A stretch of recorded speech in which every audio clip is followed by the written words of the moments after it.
بسم اللہ الرحمن الرحیم، السلام علیکم۔ This is Farooq Javed from J S associates. آپ دیکھ رہے ہیں میرا یوٹیوب چینل۔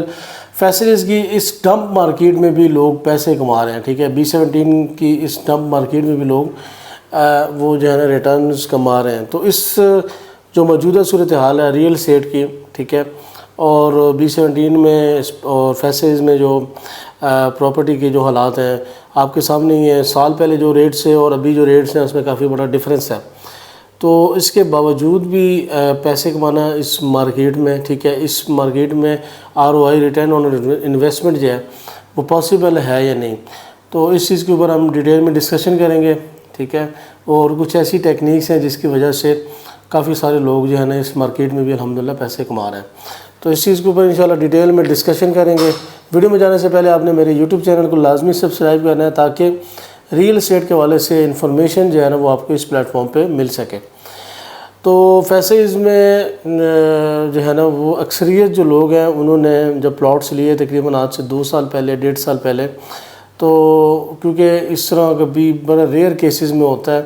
کہ آپ ریئل اسٹیٹ میں انویسٹمنٹ کریں، پلاٹ بھی اوکے ہو، اسٹریٹ بھی ٹھیک ہو، ٹھیک ہے، اور اس میں آپ کو ان دا لانگ ٹرم مطلب سال ڈیڑھ کے جو پیریڈ ہوتا ہے اس میں آپ کو الٹا نقصان ہو جائے۔ تو فیصلیز میں مطلب جو لوگ تھوڑا سا لانگ ٹرم ٹریڈنگ کرتے تھے، 6 مہینے سال تک چیز لے کے تو اس کو سیل آؤٹ کرتے تھے،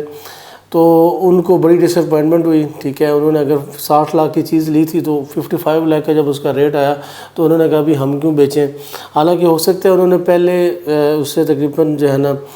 30 لاکھ بھی کمایا ہو، ٹھیک ہے، ٹریڈنگ کی وجہ سے، لیکن ان کو جب تھوڑا سا جب کریکشن ہو رہی تھی اس ٹائم جو ٹریڈنگ کا ایک اصول ہوتا ہے کہ آپ مارکیٹ کے حساب سے آپ نے چلنا ہوتا ہے، نہ کہ آپ نے اپنی جو ہے نا جو وش ہے یا اپنے دل کی بات کو سائڈ پہ رکھ کے جو مارکیٹ چل رہی ہوتی ہے مارکیٹ کے حساب سے آپ کو ٹرانزیکشن کرنی پڑتی ہیں۔ تو اس ٹائم اس مارکیٹ میں تقریباً 80% جو لوگ ہیں، 80% جو انویسٹرز ہیں وہ اس ٹائم لانگ ٹرم جو ہے نا انویسٹمنٹ کی وجہ سے وہ سٹک ہوئے ہیں، بلکہ انہوں نے جب جیسے جیسے ڈپ آ رہی تھی اور زیادہ انویسٹمنٹ کر رہے تھے اور ساتھ ہی لانگ ٹرم اس کو ہولڈ بھی کر رہے تھے، تو اس کو کافی لاس ہوا۔ لیکن ابھی جو میں آپ کو میں نے شروع میں جو میں تھمبنیل میں بھی جو میں نے بات کی ہوئی ہے کہ کیا اس مارکیٹ میں بھی لوگ کما رہے ہیں، تو اس مارکیٹ میں بھی ڈیفینیٹلی لوگ کما رہے ہیں، لیکن اس کی جو مین ریزن وہ یہ ہے کہ جو اگر فرض کریں کوئی چیز آپ بلو دا مارکیٹ چیز اٹھا لیتے ہیں، جس سے 1 کنال کا پلاٹ ہے جس میں آپ کو 4-5 لاکھ روپے جو ہے نا مارجن سے وہ چیز مل جاتی ہے، مطلب وہ چیز جس کے اوپر جو مارکیٹ ریٹ ہے اس سے بھی 5-6 لاکھ روپے اگر آپ کو ڈاؤن میں بھی چیز مل جاتی ہے تو اس کو آپ کو لازمی مطلب جو ہے نا وہ اٹھانا چاہیے۔ اور پہلی آفر جو ہے جس میں آپ کو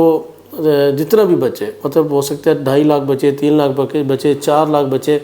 آپ کو جتنا بھی جو ہے نا وہ سیونگ ہو آپ کو ایگزٹ کر دینا چاہیے۔ بڑی مشہور ٹرم ہے ریئل اسٹیٹ میں کہ ریئل اسٹیٹ میں فرسٹ آفر جو ہے نا وہی لاسٹ آفر ہوتی ہے اور اس کو اویل کرنا چاہیے، اس کو ٹیبل پہ بیٹھ کے جو ہے نا اس کو ڈسکس کر کے میچیور کرنا چاہیے، کیونکہ یہ جو مارکیٹ ہے اس میں اگر آپ ایک چیز بیچتے ہیں، اگر آپ ایک چیز وہاں پہ پرچیز کرتے ہیں تو 10 اور چیزیں وہاں پہ آ جاتی ہیں، تو مطلب ایک چیز کو بیچ کے دوبارہ اس جگہ پہ پرچیزنگ کوئی امپاسبل بات نہیں ہے، وہاں پہ آپ کو 10 اور چیزیں بھی مل جاتی ہیں، بس شرط یہ ہے کہ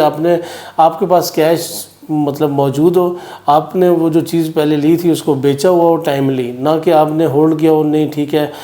یا 5 لاکھ بچ رہے ہیں تو مجھے 7 لاکھ بچے تو میں اس کو بیچ کے تو اس کو جو ہے نا مزید وہ 2 لاکھ کی جو ہے نا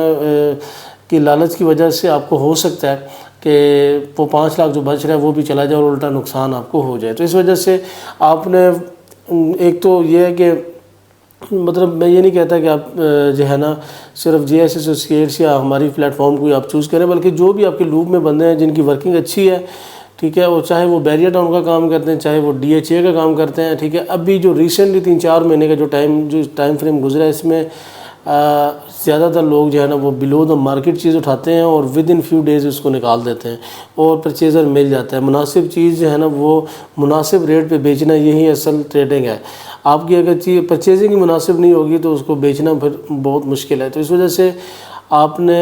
جو ہے نا چیز اٹھانی ہے مناسب ریٹ پہ، اور چاہے آپ کو مطلب آپ کے سرکل میں ٹرسٹ وردی ڈیلرز بھی ہوں گے، بندے بھی ہوں گے، ٹھیک ہے، انویسٹرز بھی ہوں گے، ان کے ساتھ کانٹیکٹ کر کے تو آپ نے انویسٹر ریٹ پہ چیز اٹھا کے انویسٹر ریٹ بھی بیچنی ہے، جس میں اگلے کو بھی مارجن ہو اور آپ کو بھی مارجن ہو. تو اس طریقہ کار سے آپ B17 اور فیصل عز میں اسپیشلی کافی سیونگ کر سکتے ہیں اور اپنا پیسہ کو جو ہے نا وہ سیو بھی. اور یہ کہ ایک اس میں یہ بھی فائدہ ہے کہ جیسی تھوڑا اکنامیکلی صورتحال بہتر ہوتی ہے، الیکشن کی طرف معاملات جاتے ہیں، ڈالر جیسا نیچے آ رہا ہے، ٹھیک ہے، روپیہ اور زیادہ جو ہے نا مستحکم ہوتا ہے، تو آپ دیکھیے گا اچانک ایک اپ ٹرینڈ سٹارٹ ہو جائے گا، تو اس میں تو آپ کو پھر بہت زیادہ فائدہ بھی ہو سکتا ہے. آپ کو مطلب اس سے آپ جو ہے میکسیمم پروفٹ بھی اٹھا سکتے ہیں. تو یہ تھی میری آج کی ویڈیو فیصل عز کے حوالے سے. فیصل عز میں اکثر لوگ کالز کرتے ہیں کہ ہم انویسٹمنٹ جو ہے نا وہ نہیں کرتے کیونکہ فیصل عز میں ریٹ بڑے ڈاؤن ہے. تو سر ڈاؤن ہے تو اسی ڈاؤن ریٹ میں تو زیادہ ٹریڈنگ ہوتی ہے. دیکھیں جو ٹریڈرز ہوتے ہیں، جو انویسٹرز ہوتے ہیں، ان کو دونوں صورتوں میں فائدہ ہوتا ہے. جب ریٹ اپ جا رہا ہوتا ہے تو تب بھی فائدہ ہوتا ہے، اس میں وہ چیزیں لے کے تو پلس میں بیچیں. جب ڈاؤن ٹرینڈ میں آ رہا ہوتا ہے ریٹ تو اس ٹائم بھی وہ مناسب چیز اٹھاتے ہیں اور مناسب آگے بیچتے ہیں. تو یہ ایک رول ہے، ٹھیک ہے، یہ ایک جو ہے نا وہ طریقہ کار ہے ریئل اسٹیٹ میں، اسپیشلی B17 اور فیصل عز میں، کیونکہ یہاں پہ سالڈ پلاٹ زیادہ ہیں، یہاں پہ آن گراؤنڈ پلاٹس ہیں. یہاں پہ یہ سین نہیں ہے کہ RDA والے نے آ کے گیٹ توڑ دیا ہے اور NOCs اپروو نہیں ہے اور معاملات، ایسا نہیں ہے. یہ 100% لیجیمیٹ قسم کی سوسائٹیز ہیں، تو یہاں پہ اس طریقہ کار سے ٹریڈنگ ہو سکتی ہے. تو یہ تھی میری آج کی ویڈیو B17 اور فیصل عز کے اوپر، ٹریڈنگ کے اوپر. اکثر لوگ جو ہے نا پول ٹریڈنگ کرتے ہیں، اکثر لوگ پوچھتے ہیں یار کہ ہم نے چیز لینی ہے، تو اس حوالے سے میں نے آج آپ کے سامنے ویڈیو رکھی ہے. میں امید کروں گا آپ کو میری ویڈیو پسند آئے گی، ٹھیک ہے، اور انشاءاللہ ملیں گے نیکسٹ ویڈیو میں. اللہ حافظ.